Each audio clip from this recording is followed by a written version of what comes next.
Also, here's our turbo drain line. There's a gasket goes on this once you get the turbocharger on. Okay, here's our exhaust manifold. This piece actually will come off. I'm going to leave it off just to make it a little easier to hold on to. There's a gasket that goes in here. And we want the turbo outlet facing down. That would be about right. Otherwise we'd have to be over here. That wouldn't make sense. Alright, so you gotta wiggle these gaskets in here. Best way is usually get the top one started and move them into place. Also notice these bolts got anti-seize on them. That's usually a good idea. Helps with getting them seized up kind of thing. Oop.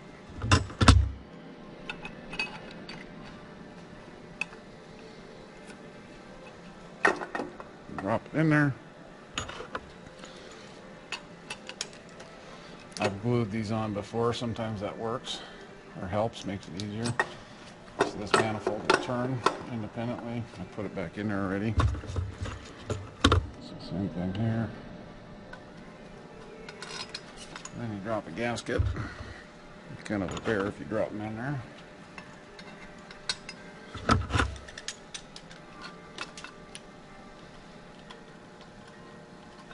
These are a metal gasket, so you can reuse them if you have to. I usually get in the habit of replacing them if I have this stuff off. All right.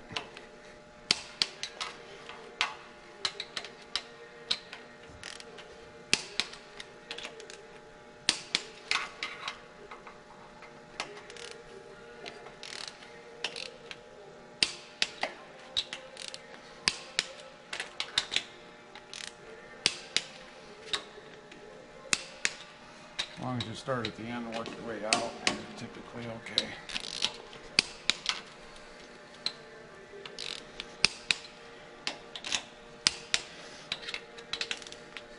A lot of your hot rod guys will go through and port and polish, and what that means is they'll make all the gaskets and the manifolds match each other. Okay, this is a VGT turbo. See, there's some fittings here. That's a Boss O-ring fitting.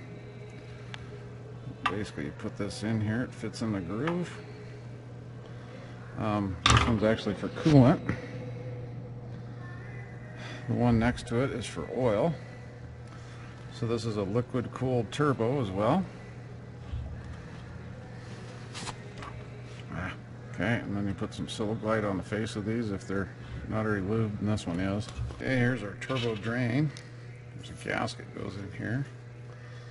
Sometimes it's easier to put this on before you put the turbo on. This one I can do that, so I'm gonna. You can get this on the engine too, but just easier right here since we've got it off. Basically oil comes in right here and it would return through that.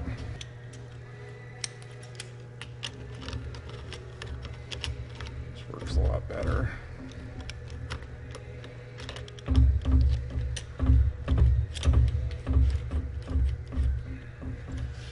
Torque to 18.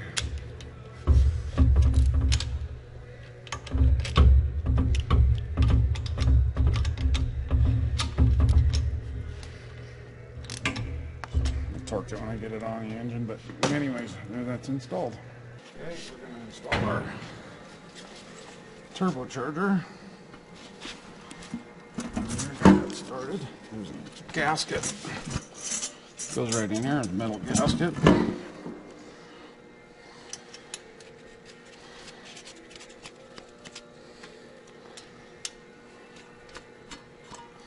I'm going to suck those up. There's two studs on the bottom.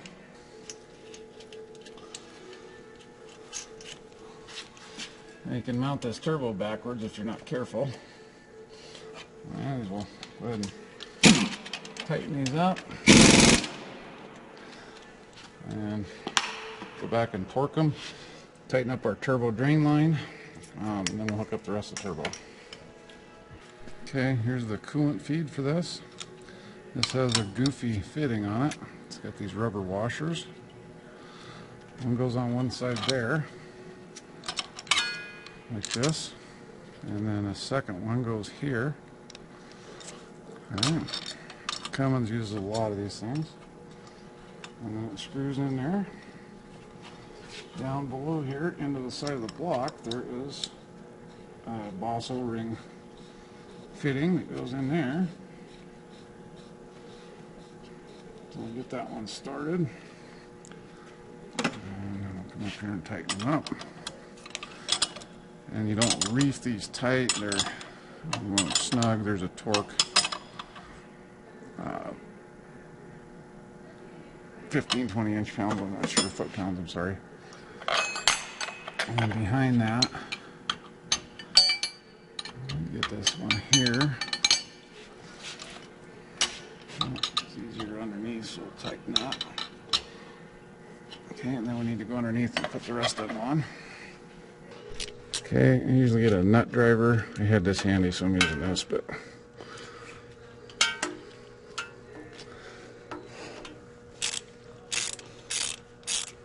just using my wrist essentially. If you get them too tight, it will destroy the clamp or cut the boot, either one. So got to be careful of that.